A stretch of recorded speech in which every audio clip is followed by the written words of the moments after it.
ನಾನು ನೋಡಿದಾಯಿತು ನೆಟ್ಫ್ಲಿಕ್ಸ್ನಲ್ಲಿ ಬಂದಿರೋ ಹೊಸ ನ್ಯಾಚುರಲ್ ಪವರ್ ಕ್ರೈಮ್ ಥ್ರಿಲ್ಲರ್ ಮಂಡಲ ಮರ್ಡರ್ಸ್. ಈ ವೆಬ್ ಸೀರೀಸ್ನ ವೈರಪ್ ನಿರ್ಮಾಣ ಸಂಸ್ಥೆ ನಿರ್ಮಿಸಿದೆ. ರೀಸೆಂಟಾಗಿ ಸಯ್ಯಾರ ಮತ್ತು ಮುಂಬರುವ ವಾರ್ 2 ಸಿನಿಮಾ ಕೂಡ ಇದೇ ವೈರಪ್ ಸಂಸ್ಥೆ ತರಲಿದೆ. ನನಗೂ ಕೂಡ ಸ್ವಲ್ಪ ಕುತೂಹಲ ಇತ್ತು, ವೈರಪ್ ವೆಬ್ ಸೀರೀಸ್ ಜಗತ್ತಿನಲ್ಲಿ ಯಾವ ತರಹ ಕಂಟೆಂಟ್ ತರ್ತಾರೆ ಅಂತ. ಇದೇ ಕುತೂಹಲದಲ್ಲಿ ನಾನು ಇದನ್ನು ನೋಡಿದೆ. ಇದರ ಕತೆ ವಿಚಾರಕ್ಕೆ ಬಂದರೆ, ಚರಣದಾಸ್ಪುರ ಎಂಬ ಊರಿನ ಕಾಡಿನಲ್ಲಿ ಒಂದು ಗುಪ್ತ ಸಂಘಟನೆ ಇದೆ, ಅಂದರೆ ಮಂಡಲ. ಇದು ಸೀಕ್ರೆಟ್ಲಿ ಇನ್ವಾಲ್ವ್ ಆಗಿರುತ್ತೆ ಕೆಲವು ಮರ್ಡರ್ ಕೇಸ್ಗಳಲ್ಲಿ. ಇವರ ಹತ್ರ ಒಂದು ಮಷಿನ್ ಇರುತ್ತೆ. ನಿಮಗೆ ಬೇಕಾದ ವರವನ್ನು ಈ ಮಷಿನ್ ಕೊಡುತ್ತೆ. ಇದರ ಬದಲಾಗಿ ನೀವು ಮಷಿನ್ಗೆ ನಿಮ್ಮ ಬೆರಳಿನ ಫಿಂಗರ್ ಪ್ರಿಂಟ್ ಕೊಡಬೇಕು. ಅಂದರೆ ಈ ವರದಾನ ಪೂರ್ತಿ ಹೇಗೆ ಆಗುತ್ತೆ, ಇದೊಂದು ಮಿಸ್ಟ್ರಿಯಾಗಿಯೇ ಇರುತ್ತೆ.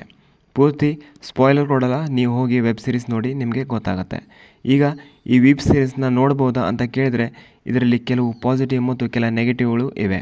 ಪಾಸಿಟಿವ್ ಏನೆಂದರೆ, ಇದರ ಸ್ಟೋರಿ ಲೈನ್ ಅಂದರೆ ಕಾನ್ಸೆಪ್ಟ್ ಹೊಸದಾಗಿದೆ, ನೋಡೋಕ್ಕೆ ತುಂಬ ಮಜಾ ಬರೋದು ನಿಮಗೆ ಪಕ್ಕ. ಪರ್ಫಾರ್ಮೆನ್ಸ್ ನೋಡಿದರೆ ಎಲ್ಲರೂ ಮಸ್ತ್ ಆ್ಯಕ್ಟಿಂಗ್ ಮಾಡಿದ್ದಾರೆ. ವಾಣಿ ಕಪೂರ್ ಇಲ್ಲಿ ಶಾರ್ಪ್ CIB ಪಾತ್ರದಲ್ಲಿ, ಹೌದು CBI ಅಲ್ಲ, ಆ ಪಾತ್ರದಲ್ಲಿ ಅವರು ನಟಿಸಿದ್ದಾರೆ. ಇದರಲ್ಲಿ ತುಂಬ ಪಾತ್ರಗಳಿವೆ, ಎಲ್ಲ ಪಾತ್ರಗಳು ಪವರ್ಫುಲ್ ಪಾತ್ರಗಳಿವೆ, ನಿಮಗೆ ಇಷ್ಟ ಆಗುತ್ತೆ. ಸೀರೀಸ್ ಇದೆ 8 ಎಪಿಸೋಡ್ಗಳು. ಮೊದಲ ಎಪಿಸೋಡ್ ಬಿಟ್ಟರೆ ಬಾಕಿ 7 ಎಪಿಸೋಡ್ಗಳು 30ರಿಂದ 40 ನಿಮಿಷಗಳವರೆಗೆ ಇದೆ. ಅಂದರೆ ಲಗ್ಭಗ್ 5 ಗಂಟೆಗಳವರೆಗೆ ಈ ವೆಬ್ ಸೀರೀಸ್ ಇದೆ. ಇದರಲ್ಲಿ ಫಾಲ್ತು ಬರುವಂಥ ಯಾವುದೇ ದೃಶ್ಯಗಳು ಇಲ್ಲ. ಇಷ್ಟೆಲ್ಲ ಪಾಸಿಟಿವ್ಗಳ ನಡುವೆ ಈ ವೆಬ್ ಸೀರೀಸ್ ನಿಜವಾಗಿಯೂ ಇಂಪ್ರೆಸ್ ಆಗಿದೆ ಅನ್ನೋ ಪ್ರಶ್ನೆ ಬಂದಾಗ ಇದರ ನೆಗೆಟಿವ್ ಕೂಡ ಬರುತ್ತೆ. ಮೊದಲ 3 ಎಪಿಸೋಡ್ಗಳನ್ನು ಮುಗಿಯುವವರೆಗೆ ಈ ಸೀರೀಸ್ನ ಫ್ಲ್ಯಾಟ್ ಆಗಿ ನಾನು ನೋಡ್ತಾ ಇದ್ದೆ. ಯಾವುದೇ ಸಸ್ಪೆನ್ಸ್, ಯಾವುದೇ ಗೊಂದಲ ಇಲ್ಲ, ಯಾವುದೇ ವಾಹ್ ಎನ್ನುವಂಥ ಮೂಮೆಂಟ್ಗಳು ಬಂದಿಲ್ಲ.